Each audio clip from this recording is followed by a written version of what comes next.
Now, I did this joke, I don't know if you remember. It went, the world got to see James Corden as a fat pussy. He was also in the movie Cats, but no one saw that. And it goes on, at one point I go, but Dame Judi Dench said it was the role she was born to play because she loves nothing better than plonking herself down on the carpet, lifting her back leg and licking her own minge. Right? So, this lawyer went, he said, this is all true, by the way. He went, when you say James Corden is a fat pussy, that's just referring to his role in Cats, right? I went, yeah. Yeah, definitely. Nah. And he went, okay, great. I thought, this is easy. I wanted to go, call yourself a lawyer, right? And that was it. And I went, have a great show. And I left. And as I was leaving, I saw one of the other lawyers lean in and show this head lawyer his iPhone. And the head lawyer went, oh, yeah. He went, oh, sorry, Ricky, can you come back a minute? Right, so I'm there. I went, yeah. So he had the phone there. They'd looked up the word minge. I thought I'd gotten away with it, right?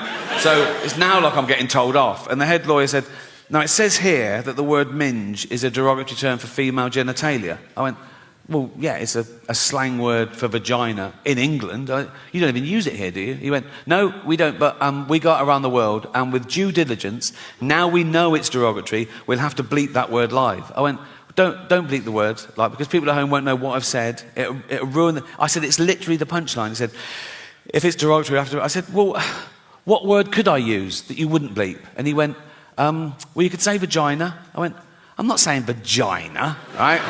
Nothing funny about it. It's so clinical. I was thinking, Judi Dench at home going, why is he talking about my actual vagina? This last time, they said, oh, you've got to see the lawyer the day before now. I went, okay, great. So I was driven to the Beverly Hills Centre, and they're all setting up, right? And the photos of the A-listers are all in their chairs. I go, oh, there's Brad, there's Leo, there's Bob, oh, this one. And this big guard showed me to this room, and he opened the door, and he shut it behind me, and I looked, and there were suddenly 10 lawyers in suits. It was usually like this middle-aged woman in a jumper, right? And I thought, what the fuck's happened? I think, oh, is it because it's my last time and they're just making sure I don't say anything? Right? And they were there, and I went, hi. They went, hi. I said, should I do the monologue? They went, please. Tough crowd, right? So I had the monologue, right? And I was sort of going through. It was like 7 or 8 minutes long. So I was doing the jokes, and after each joke, I sort of looked up, and they were sort of going, making notes like that. A couple of the younger ones were going like that. Right? It's not so specific because vagina's so. Where's your vagina? There, right? Where's your minge? There. It's like. Then one of the younger lawyers went, "What about box?" I went, "I'm not fucking saying box, mate." Right? So imagine looking at her own box. Right? I said, minge is perfect. I said, people won't know what... If they're American, they won't know it. I said, it's not offensive. It's like... I said, kids use the word in England. Right? They weren't having it. So I said, what about flange? Right? So they looked up the word flange, right? And he went, well, that'd just be confusing because in America, a flange is a part of a sink unit. I went, oh, well, I said, please let me say minge and don't bleep it. I was really rooting for minge. Right?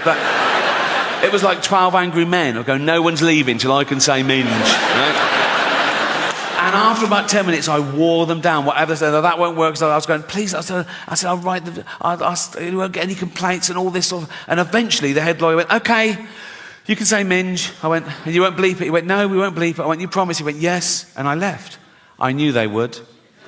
And they fucking did, right? So, when I said minge, I pointed.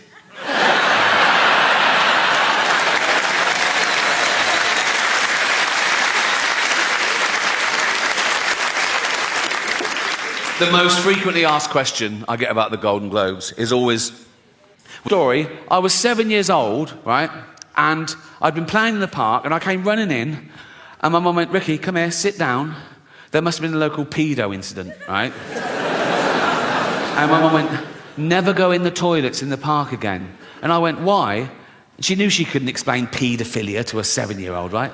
But this is what she came up with. She said, because there's a man going round, and he's cutting little boys' willies off. I was like... is it? I didn't sleep for a week. And it worked. I never went in those fucking toilets again. But she knew instinctively. If she'd have gone, Ricky, come in, sit down.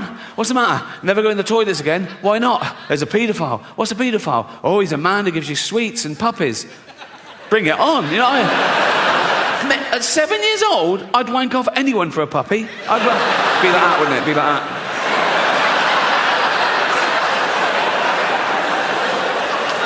Gonna get a puppy here. I'm getting a puppy. Gonna get a puppy here. Oh, fucking hell. Oh, I cannot do it left-handed at all. Fucking hell, come on. Have you been drinking? Oh, Jesus Christ. Come on. Fucking hell. Oh.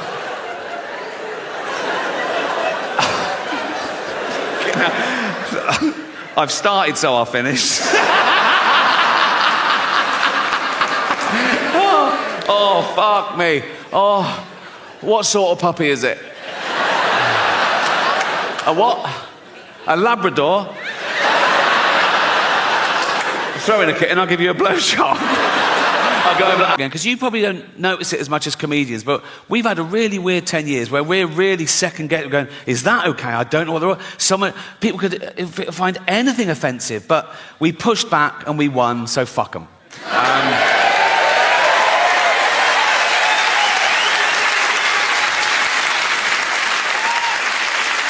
Until the next time. They haven't gone away, they're just licking their wounds. They'll be back with something madder. But remember who it is next time, right? It's always like these sort of educated, middle-class, privileged, elitist sort of people telling ordinary working-class people what they can and can't do and say and laugh, not realising how important comedy is to ordinary people. Like when I was a kid growing up in Reading with nothing, right? Humour was like a lifesaver. It was like a superpower, right? Not a real one like flight, but you know what I mean? It's like, you ask anyone their superpower, I reckon 7 out of 10 will say flight, and 3 will go super strength or something, right? Which is great. If you're a superhero, flying around, being super strong, great. But sooner or later, a super villain will go, look at that cunt. I'm gonna get him and murder him, right? My superpower, they wouldn't even know it was me. They wouldn't even know there was a superpower being used. And it would get you out of any situation. My superpower would be the ability to make anyone instantly shit themselves. Think of it. You're getting mugged at knife point. They go, give me your wallet. You just go, they go, fuck. Oh, fuck. That's another thing I'm very proud of. I can honestly say, in almost 64 years, I have never shat myself once. So, no, don't... No. No! Right. Yeah. Oh, why do you like London so much, Rick? Because you get a round of applause for not shitting yourself. Right. But that's the next phase now. I reckon it's the next 10 years that I will. But as of now, my arsehole has never let me down. Very underrated, the human arsehole. Everyone goes, oh, the human brain, the greatest computer known to man. All the human liver can regenerate itself. Your arsehole is working 24/7. Even when you're asleep, it's like that. You're not coming out. You're not coming out. You're not coming out. Nope. You're not coming out. And you're not coming in.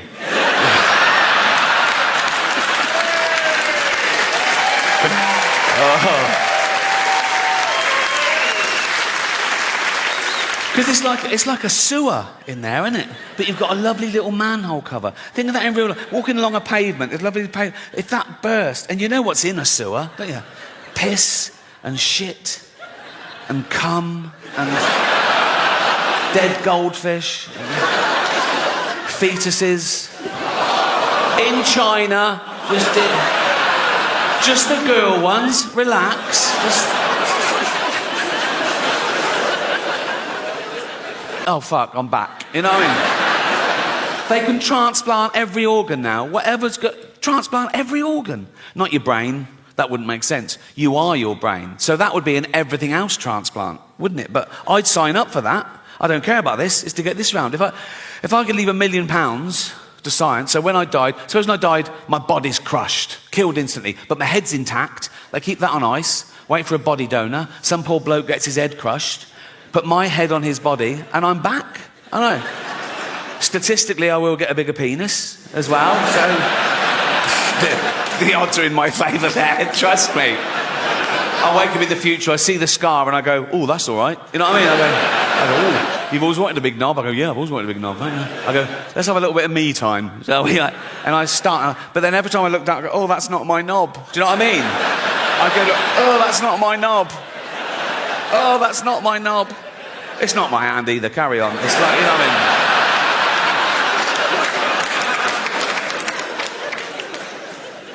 I was doing an interview a while ago. I don't think the journalist liked me. He asked me this question. I thought it was rude, right? So it wasn't about death, it was about life. And some people are so worried about dying, they forget to live. And some people are so scared to do something. Oh, no, that's dangerous, that's dangerous. All the most fun things are dangerous. Roads are dangerous. Alcohol is dangerous. Alcohol is a poison. I should know. I sell it. Dutch barn, right? So, yes, like... Alcohol gives you brain disease, liver disease, kidney disease, heart disease, mental illness, but it does loosen you up at parties. So, think of all the babies born through alcohol, yeah. Many of them deformed if the mother carried on drinking. But the good thing about being born deformed is, you... Hear me out. The good thing about being born deformed is you can start drinking at a much younger age and no one gives you... Do you know what I mean? You see a normal kid drinking, you go, you little bastard. You see a deformed kid drinking, you go, yeah, go on. You know what I mean? You know what I mean. You're 8 or 9, you've had 27 painful operations, you've met Ollie Murs, have a drink, you know. Well... I did look at one other film briefly, Titanic. Right? And it's got all the same sort of questions. And the one where it goes, are any animals harmed? Someone answers, there were no explicit scenes of animals being harmed, but Rose did have a goldfish, which probably didn't make it. I think the goldfish in the bowl on the sideboard when the boat hits the iceberg, and he's all like that, right? And people are running around going, we're going in the water. And he's all smug then, and he's going, don't worry about it. Oh no, not water. Oh, then he gets in the sea and he goes, oh, it's very salty, isn't it? It's very salty.